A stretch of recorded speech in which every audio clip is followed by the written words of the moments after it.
माननीय उपाध्यक्ष महोदय, मैं आज जो माननीय मुख्यमंत्री जी ने 2024-25 के बजट अनुमान विधानसभा की सभा पटल के ऊपर पेश किए हैं, उसके ऊपर मैं चर्चा करने के लिए आज आपके बीच में उपस्थित हुआ हूं।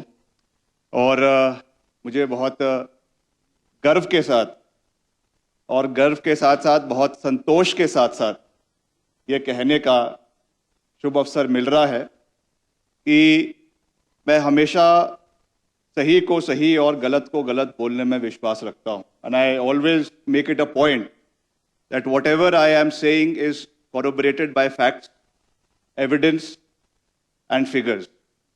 जो ये बजट माननीय मुख्यमंत्री जी ने पेश किया है, ये विपरीत परिस्थितियों में जो प्रदेश की काले बादल वित्तीय संकट के प्रदेश के ऊपर छाए हुए थे, जिसके लिए हालांकि पिछले एक साल में बहुत से निर्णायक और अनप्रेसिडेंटेड कदम उठाए गए हैं कि किस तरीके से हम प्रदेश की आर्थिक स्थिति को, प्रदेश के अर्थव्यवस्था को बेहतर करें, उसके लिए लिए गए।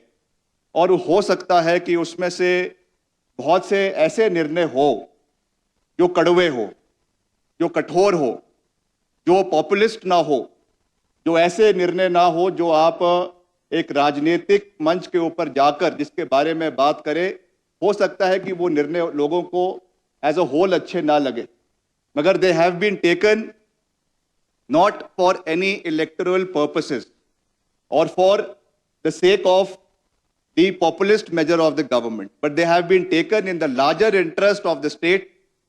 प्रदेश की आर्थिकी को अगले 10, 15, 20 साल के लिए मजबूत करने के लिए ये निर्णय मुख्यमंत्री जी ने सभी कैबिनेट के हमारे सदस्यों के साथ, अपने विधायकों के साथ चर्चा करने के बाद लिए है।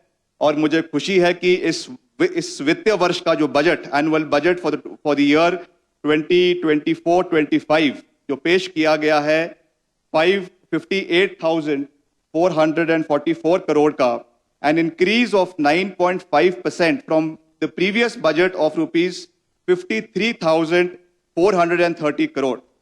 ग्रोथ रेट जो इस साल अनुमानित की गई है वो 7.1% as compared to 6.9% of the last financial year, in spite of unprecedented calamities जो प्रदेश के अंदर हमको देखने को मिली।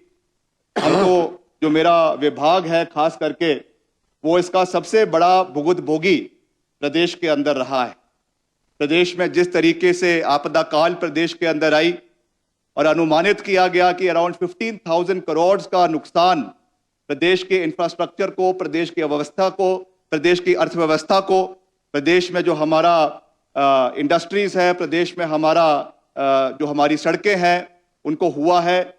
इसके बावजूद उससे एक इसी वित्तीय वर्ष में बाहर निकलने का जो काम सरकार ने किया है और जो मैंने ये आंकड़े कहे हैं, मैं समझता हूं कि ये अपने आप में हमको केवल खुश करने वाले नहीं है, मगर जिस तरीके से इनको पेश किया गया है और जिस तरीके से अगले एक साल में इनको उसके लिए एक रोड मैप बनाया गया है कि how they have to be implemented in various sectors in the state, उस चीज को भी हम, उसके ऊपर भी हम पूरी मजबूती से कार्य कर रहे हैं। क्योंकि ये बातें केवल विधानसभा के सभा पटल तक ही सीमित नहीं है। I can assure the members of the opposition also that when these measures have been taken, अलग अलग जो चीजें, अभी मैं उसके ऊपर एक बर्ड्स आई व्यू के साथ बात करूंगा क्योंकि मैं इन डिटेल हर चीज के बारे में नहीं कहना चाहता हूं। It is a very holistic budget जिसमें ऐसी कोई भी कैटेगरी प्रदेश के अंदर नहीं है जिनको इसके ऊपर कवर नहीं किया गया है। जैसा मैंने कहा कि this is against the national growth, जो मैंने ये कहा कि this is against the national growth of 7% per capita income stands eight 2,35,199, which is the highest in northern India। अगर हम जो है पूर्वी भारत की बात करें तो उसमें हाईएस्ट जो है वो per capita income Himachal Pradesh को दर्शाता है, जो एक बहुत ही बेहतरीन कार्य और बेहतरीन सोच के साथ इस बजट को प्रस्तुत किया गया है। budget initiatives of state is to make a state a green state, improvement in education sector, and promoting the rural economy of the state. The main emphasis and highlights are agriculture, horticulture, infrastructure, animal husbandry, education, health and digitization. और सबसे बड़ी बात जो free health care to people above 70 years of age and free education to children of widows up to age of 27 years, ये जो पिछली बारी एक मुख्यमंत्री जी ने सुख आश्रय योजना प्रदेश के अंदर शुरू करी थी, उसके बारे में उन्होंने भी कई बार इस सदन में जिक्र किया है कि किस नजरिए से इसको प्रदेश के अंदर उतारा गया, किस तरीके से हमारे अंडर प्रिविलेज्ड यूथ प्रदेश का, जिनके कोई माता नहीं है, जिनके कोई पिता नहीं है, and they were adopted as wardens of the state, उनके लिए जो कार्य किया गया, उसी कदम को एक और नई ऊंचाई पर ले जाने के लिए वन स्टेप अहेड ये कदम जो मैंने कहा है ये लिया गया है। जो विडोज के बच्चों को यहाँ पे फ्री एजुकेशन 27 साल तक देने की बात है, ये एक अच्छा निर्णय सरकार की ओर से लिया गया है, जिसके लिए हम इनकी जो है वो प्रशंसा करना चाहते हैं। और साथ ही साथ जो हमारा प्रदेश का एक्सपेंडिचर है उसके ऊपर भी मैं जो है जिक्र करना चाहूंगा। 24-25 में 2024-25 में जो estimated 52,965 crore, an increase of 0.4% over the revised estimates of 22-23-24, in addition to debt of rupees 5,479 crore will be repaid by the state। जो हम निश्चित तौर से, क्योंकि जब बजट का पूरा एलोकेशन होता है तो उसमें जो हमने लोन अलग अलग एजेंसी से लिया हुआ है उसको देना, उसकी देनदारी भी करना हमारे लिए प्राथमिकता है। और वैसे ही जो हमारी रिसीट्स आई है इस साल for 24-25, they are estimated to be 42,181 crore, जिसमें भी 4.2% की इंक्रीज हमारे रिसीट्स में इस बारी आई है, जो एक्सक्लूडिंग बोरोइंग्स है। तो ये हमारे लिए एक अच्छी बात है, मगर मैं चिंता भी व्यक्त कर रहा हूं कि हमारा रेवेन्यू डेफिसिट प्रदेश का 2024-25 का जो एस्टिमेटेड है, that is around 2% of the gross state domestic product, which stands at around rupees 4,513 crore, lower than the revised estimates of 22-24, that is 2.64% of GSDP. In 23-24, the revenue deficit is expected to be 16.5% higher than the budget estimate. तो ये निश्चित तौर से, क्योंकि मैं वैसे तो कोई बहुत बड़ा इकोनॉमिस्ट नहीं हूं, मगर ये हमारे लिए being part of the government हमारे लिए एक चिंता का विषय है कि किस तरीके से हमको अपने आय के स्रोतों को बढ़ाना है। उसके बारे में जैसा अभी विस्तृत में चर्चा करी गई है कि हम इंडस्ट्रीज को प्रदेश के अंदर लाने का प्रयास कर रहे हैं। ऑनरेबल इंडस्ट्रीज मिनिस्टर ने भी उसके बारे में बात करी है, माननीय मुख्यमंत्री जी ने भी उस पर अपना विषय और अपनी एक सोच बजट के माध्यम से प्रस्तुत करी है। और उसके साथ साथ जो और चीजें हैं प्रदेश में, कैसे हमने जो वाटर सेस लाया गया, उससे हमारा जो फ्लोइंग वाटर और राज्यों में जा रहा है उस पर सेस लगाकर प्रदेश की आमदनी को बढ़ाने का एक सफलतापूर्वक प्रयास जो है इस बजट के माध्यम से और पूर्व में जो हमारा पिछला वित्तीय वर्ष है उसके अंदर भी रहा है। और जो अगर हम हाइलाइट्स की इस बजट के अंदर बात करें, नेचुरल फार्मिंग के अंदर राजीव गांधी प्राकृतिक खेती स्टार्टअप योजना was announced to promote natural farming. Maximum of 20 quintals of naturally grown grains per family will be procured as at an MSP of rupees 40 per kg, and maize will be procured at rupees 30 per kg. And MSP on procurement of milk जो है वो इस बारी दिया गया है।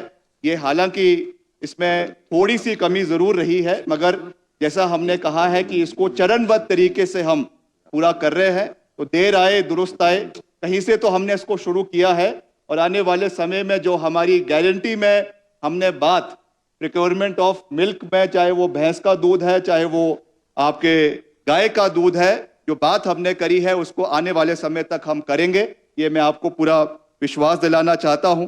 Health and education, ये भी एक बहुत ही महत्वपूर्ण क्षेत्र है और यहाँ पर भी bye 2026 an integrated public health lab will be established in each district.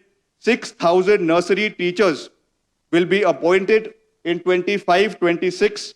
Padho Himachal campaign will be launched to create libraries in 500 educational institutions. The state government will bear the transportation cost for children in areas with no primary schools within 5-kilometer radius. Social welfare में जैसे मैंने आपको कहा कि ये मुख्यमंत्री सुखाश्रय योजना शुरू की गई है और वैसे ही ग्रामीण विकास में जो मनरेगा की दिहाड़ी को बढ़ाया गया है। मैं अक्सर ये बात करता हूं कि जो काम केंद्र सरकार के माध्यम से करवाए जा रहे हैं on the floor of the house, हमने बहुत बार उसकी प्रशंसा करी है, मगर मुझे दुख है ये कहते हुए कि आप निंदा करें इस बजट का, आप हमको उसमें कोई भी प्रॉब्लम नहीं है, but at least appreciate the good initiatives that have been taken by the Congress government, by the Honorable Chief Minister.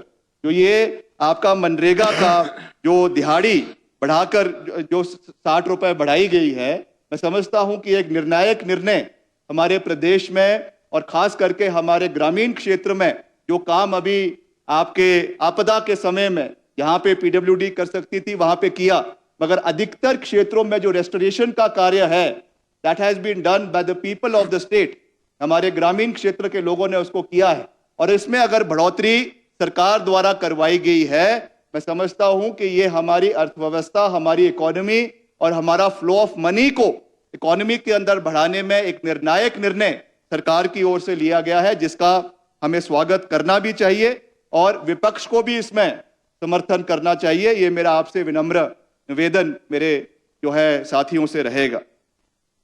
अध्यक्ष महोदय, एक चीज में मेरा थोड़ा सा चिंता भी है, जो हमारा कैपिटल आउटले है, जो हमने कैपिटल एक्सपेंडिचर इस साल में प्रपोज करना है, because being the public works department minister it is our responsibility, क्योंकि हम उसको हर चीज को, जब आप किसी डिपार्टमेंट का आपको चार्ज दिया जाता है, आप उसी दृष्टि से पूरे प्रदेश को देखते हैं।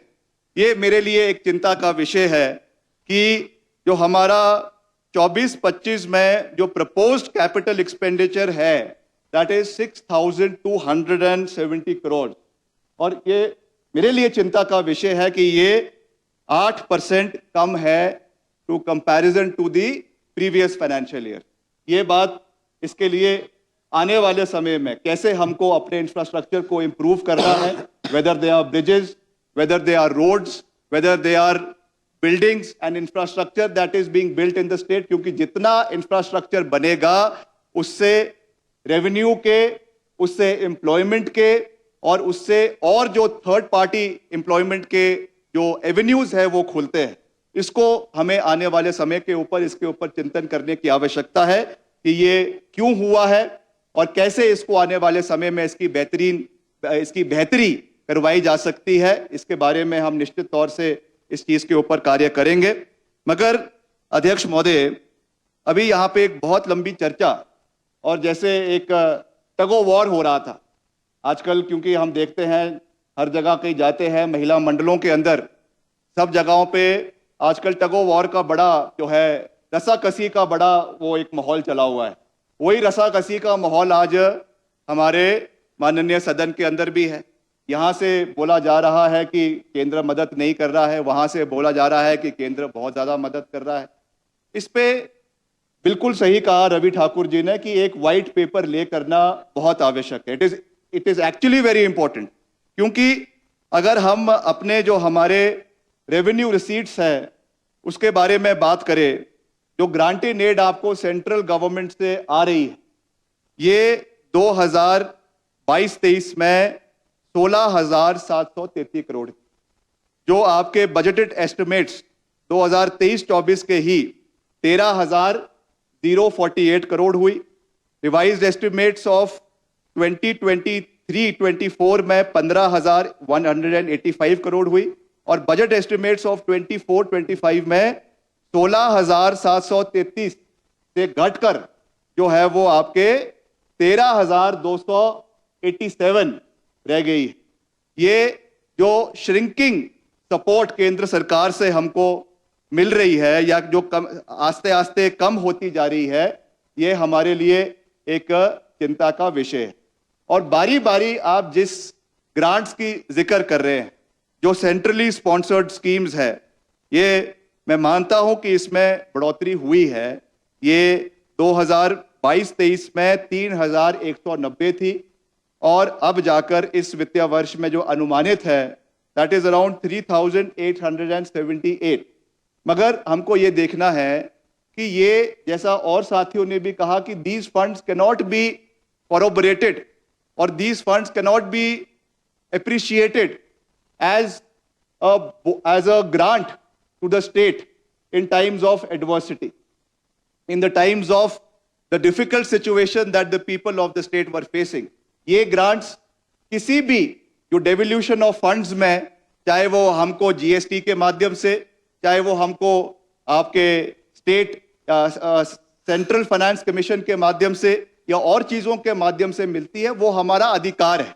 मगर लगातार जो ये आपका पैसा कम होते जा रहा है, ये हमारे लिए निश्चित तौर से एक चिंता का विषय है और इसको आपका दायित्व भी ये बनता है कि आप इन विषयों को तथ्यों के साथ केंद्र सरकार के समक्ष उठाए ताकि आने वाले समय में जो हमारा अधिकार है, हिमाचल का जो अधिकार है, माननीय प्रधानमंत्री जी जो हर बारी यहां पर आकर कहते हैं कि हिमाचल मेरा दूसरा घर है, तो उसमें जो हमारा बकाया प्रदेश का बनता है, other than the centrally sponsored schemes, I am reiterating it, वो हिमाचल को मिलना चाहिए। वो मेरा निवेदन है।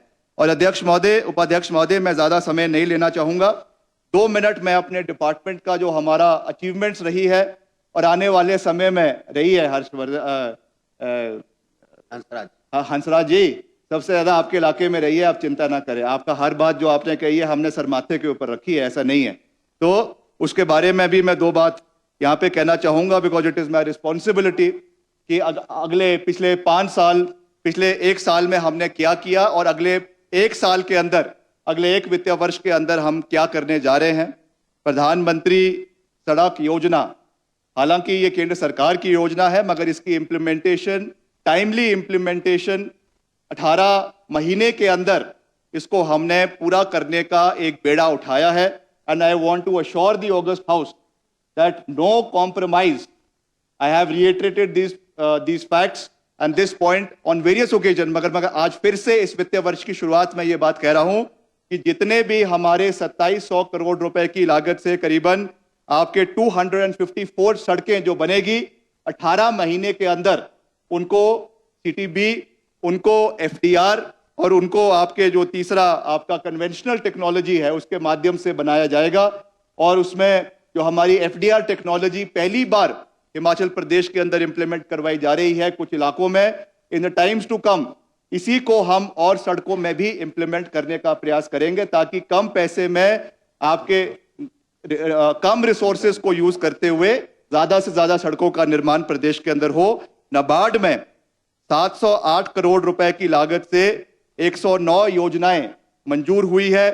सीआईआरएफ के माध्यम से 295 करोड़ रुपए की 5 योजनाएं पिछले वित्तीय वर्ष में मंजूर हुई है, जिनका काम इस वित्तीय वर्ष में शुरू हो रहा है। और उसमें आपके चंबा की चौड़ी सड़क भी है, आप चिंता ना करें। तो कर रहा हूं, धन्यवाद, मैं डरता थोड़ी हूं, कर रहा हूं, धन्यवाद। आपको कह रहा हूं 41 करोड़ रुपए की लागत से 218 नई मशीनरी, 41 करोड़ रुपए की लागत से 218 नई मशीनरी, कल ही उसका हमने जो है वो फ्लैग ऑफ यहां से किया है। और आपके टिपर, जेसीबीज और पोकलेंस चंबा के लिए भी दी गई है, रामपुर के लिए भी दी गई है, रोडू के लिए भी दी गई है, क्योंकि ये डिफिकल्ट एरियाज है। तो मंडी में दूसरी जेसीबीज हमने भेजी है, पोकलेंस आगे भेजेंगे। वैसे ही हाल ही में आई आपदा में, जो अभी आपदा आई थी, उसमें 18 बेली पुल जो है वो और 27 झूले हमने बनाकर लगाए हैं और 34 गांव को जोड़ा गया है और 254 नए भवनों का निर्माण जो है वो करवाया गया है। और पहली बार हमने अभी एक नया प्रयास, इस बारी वैसे बर्फ तो कम पड़ी मगर कैल्शियम क्लोराइड ब्राइन का सोल्यूशन बनाकर हमने शिमला की और आसपास की जहाँ पे हैवी स्नोफॉल हुआ है वहाँ पे लगाया, ताकि बर्फ जो है वो जैसे ही गिरेगी वैसे ही वो पिघल जाए, ताकि उसका, क्योंकि पहले घोटाला बहुत होता था आपकी सरकार में, टेंडर लग जाते थे स्नो क्लियरेंस के, बाद में कितनी सफाई हुई, बर्फ की नहीं हुई। इसलिए हमने बोला कि जो है सांस ही जो है सांप भी मर जाएगा और लाठी भी नहीं टूटेगी, तो हमने जो है ये केमिकल सोल्यूशन ले आए, तो इससे आपको क्लियरेंस करने के टेंडर लगाने की आवश्यकता ही आने वाले समय में नहीं पड़ेगी। बाकी अध्यक्ष महोदय, हमारे अर्बन डेवलपमेंट डिपार्टमेंट में भी कई जो है मैं इसको शॉर्ट में करना चाहूँगा, कई हमने नए निर्णय लिए हैं, क्योंकि अभी हाल ही में मैंने इस डिपार्टमेंट को इसका कार्यभार संभाला है। इसमें भी प्रॉपर्टी टैक्स कलेक्शन है, आपका मेंटेनेंस ऑफ हिम परिवार रजिस्टर है अर्बन लोकल बॉडीज़ में, आपके strengthening of urban local bodies है। इसके लिए कैसे हम आने वाले समय में संसाधन, क्योंकि हर जगह ग्रांटिंग एड पे ही ये लोकल बॉडीज़ चल रही है, आने वाले समय में कैसे हम revenue generation in local bodies का, जितने इनके फैसिलिटीज़ है, इनके पार्किंग लॉट्स है या इनके और वहाँ पे यूनिट्स है, उनको कैसे कमर्शियली वाइबल करवा सकें, इसके लिए हमको चिंता करने की आवश्यकता है। क्योंकि आस्ते आस्ते चाहे वो अमृत का पैसा है जो आपके शहरों के लिए आ रहा है, सीवरेज के लिए आ रहा है, चाहे वो आपका स्मार्ट सिटी, तो क्योंकि अब 2 थी, उसका ऑलमोस्ट सारा काम धर्मशाला और शिमला का पूरा हो चुका है, but in the times to come हमारा ये फोकस रहेगा। मैं सभी माननीय सदस्यों को ये बता रहा हूँ कि हमें जितने भी हमारे अर्बन लोकल बॉडीज़ है, इनमें सेल्फ जनरेशन के लिए हम कदम उठाएंगे। इसके लिए मैं एक विस्तृत चर्चा आने वाले समय में सारे जितने इलेक्टेड बॉडीज यूएलबीज के मेंबर्स हैं उनके साथ करेंगे, सजेशंस करेंगे। अगर इसमें कोई नई पॉलिसी भी लाने की आवश्यकता है, कोई पॉलिसी डिसीजन लेने की आवश्यकता है, तो उसमें भी हम पीछे नहीं हटेंगे, ये मैं आपको पूरा विश्वास दिलाना चाहता हूं। और इसके साथ साथ अध्यक्ष महोदय, मैं अंत में युवाओं की भी बात करना चाहता हूं, क्योंकि नहीं युवा भाई हम युवा है, प्लीज डोंट डिस्टर्ब। 34 साल के हम युवा है और हमने लोगों से वोट मांगा है, युवाओं ने हमारा समर्थन किया है। प्रदेश में युवाओं के लिए नए अवसर पैदा करना हमारी वचनबद्धता है। जितने भी विषय प्रदेश के अंदर चले हुए हैं, चाहे वो हमारे जेओए 817 के है, चाहे वो हमारे अध्यापकों के है, चाहे वो हमारे रिक्रूटमेंट में जो भी प्रॉब्लम्स पड़ रही है, हमने इस विषय को गंभीरता के साथ कैबिनेट में मुख्यमंत्री जी के समक्ष उठाया है। And I wholeheartedly thank the Honorable Chief Minister who has constituted a committee under the leadership of the Deputy Chief Minister, of which I am also one of the members. And I can assure you, मैं बारी बारी इस चीज को बोलता हूं, I believe in calling a spade. जहां पर हमको लगेगा कोई कमी है, हम युवाओं की आवाज को पूरी मजबूती से उठाएंगे। ये कैंगरू कोर्ट नहीं होगा। कैंगरू कोर्ट आपको पता है क्या होता है? It's a rubber stamp court which was there during your tenure. But this committee has been empowered. इसमें जितने भी, चाहे वो हाई कोर्ट के मसले हैं, चाहे वो सुप्रीम कोर्ट के मसले हैं, चाहे वो और इसको इश्यूज है, थ्रेडबेयर इन इश्यूज को उठाया जाएगा और इनको हम आने वाले स्टिपुलेटेड टाइम फ्रेम के अंदर इनकी रोजगार के जो प्रॉब्लम फंसा हुआ है उसको पूरा करेंगे। मगर इसमें जो 4 साल से ये रुका हुआ है, ये 4 साल के 3 साल आप लोगों के हैं। मैंने उस समय जेओआईटी के माननीय साथियों से भी, युवाओं से भी ये बात की कि जयराम सरकार की कारगुजारियों की नाकामियों का ठीकरा आप हमारे ऊपर ना फोड़े। हमारी 1 साल के कार्यकाल के अंदर जो हम इसमें कर सकते हैं हम करेंगे और उनको रोजगार दिया जाएगा, इसका मैं आपको पूरा विश्वास दिलाना चाहता हूं। और यहाँ पे अध्यक्ष महोदय, कई बार हमारे माननीय सदस्यों ने राम मंदिर की बात करी है, इस पे भी मैं स्थिति स्पष्ट करना चाहता हूं कि हमें सबसे पहले तो भगवान राम, प्रभु राम किसी की जागीर नहीं, किसी के व्यक्ति विशेष या पार्टी विशेष या किसी इलाके विशेष के जो है वो मुरीद नहीं है। ये हम सब सनातनी हैं, हम सब हिंदू हैं और हिमाचल प्रदेश देवी देवताओं की भूमि है। आपको ये नहीं भूलना चाहिए कि हिमाचल प्रदेश में धर्मांतरण का कानून कांग्रेस पार्टी की सरकार लेकर आई थी, 2007 में लेकर आई थी। और हम जो है हिमाचल प्रदेश को आने वाले समय में, in the words of the father of the nation, Himachal Pradesh को राम राज्य बनाने की ओर आगे लेकर जाएंगे। और उस राम राज्य की परिभाषा भी आपको बता रहा हूं। आपका जो है नैरो सोच वाली, सिंग्रिन मानसिकता वाला राम राज्य नहीं है ये वो राम राज्य है जिसमें my dreams ensures equal rights alike to prince and paupers. जो हमारे सपने हैं वो राजा को और रंक को बराबर उनके लिए कार्य करेगा, उस राम राज्य की ओर जहां पर हर इलाका, हर क्षेत्र, हर जाति, हर धर्म के लोगों के साथ समानता के साथ विकास किया जाएगा। उस राम राज्य को हिमाचल प्रदेश के अंदर स्थापित करने के लिए हम आगे बढ़ेंगे, इसका मैं आपको पूरा विश्वास दिलाना चाहता हूं। और वैसे भी आपको चुनावों की चिंता करने की आवश्यकता नहीं है। हम प्रभु राम का आशीर्वाद लेकर आ गए, और प्रभु राम का आशीर्वाद लेकर ये मैं आपको ये विश्वास दिलाना चाहता हूं कि चारों के चारों लोकसभा सीटों में कांग्रेस पार्टी जीतेगी, पूरी बहुमत के साथ जीतेगी। और जैसे हमें किसी से कोई सर्टिफिकेट लेने की आवश्यकता नहीं है। तो अंत में अध्यक्ष महोदय, मैं जहां इस बजट की भूरी भूरी प्रशंसा भी करता हूं, बजट में विपरीत परिस्थितियों में जो इसको पारित किया गया है, जो हमारे फाइनेंशियल कॉन्स्ट्रेंट्स है, उसकी चिंता भी करता हूं। जो हमारा कैपिटल एक्सपेंडिचर कम हुआ है उसकी भी चिंता करता हूं, मगर उसके साथ साथ जो हमारा सेंट्रली स्पॉन्सर्ड स्कीम्स का over the period of time जो बजट का पैसा कम होता जा रहा है, उसकी चिंता करना भी हमारा दायित्व है। और अंत में मेरा ये विनम्र निवेदन रहेगा कि आरोप प्रत्यारोप चलते रहेंगे। मैंने पहले भी ये बात करी कि हिमाचल प्रदेश के 70 लाख लोग हमको देख रहे हैं। There have to be times where we rise above by partisan politics. दलगत राजनीति से ऊपर उठकर अगर हम इन विषय को केंद्र सरकार के समक्ष, प्रधानमंत्री के समक्ष, केंद्रीय वित्त मंत्री के समक्ष उठाएंगे तो निश्चित तौर से आने वाली पीढ़ियों का हिमाचल प्रदेश के अंदर फायदा होगा। ये मेरा निवेदन विपक्ष के साथियों से है। अध्यक्ष महोदय, आपने मुझे बोलने का मौका दिया, आपका मैं धन्यवाद करता हूं। और माननीय मुख्यमंत्री जी को एज फाइनेंस मिनिस्टर इस बजट को पेश करने के लिए बहुत बहुत बधाई देता हूं। और अगले वित्तीय वर्ष में हिमाचल प्रदेश नई ऊंचाइयों पर पहुंचे और सर्वत्र हिमाचल प्रदेश का सर्वत्र विकास हो, यही हमारी सोच है। जय हिंद, थैंक यू।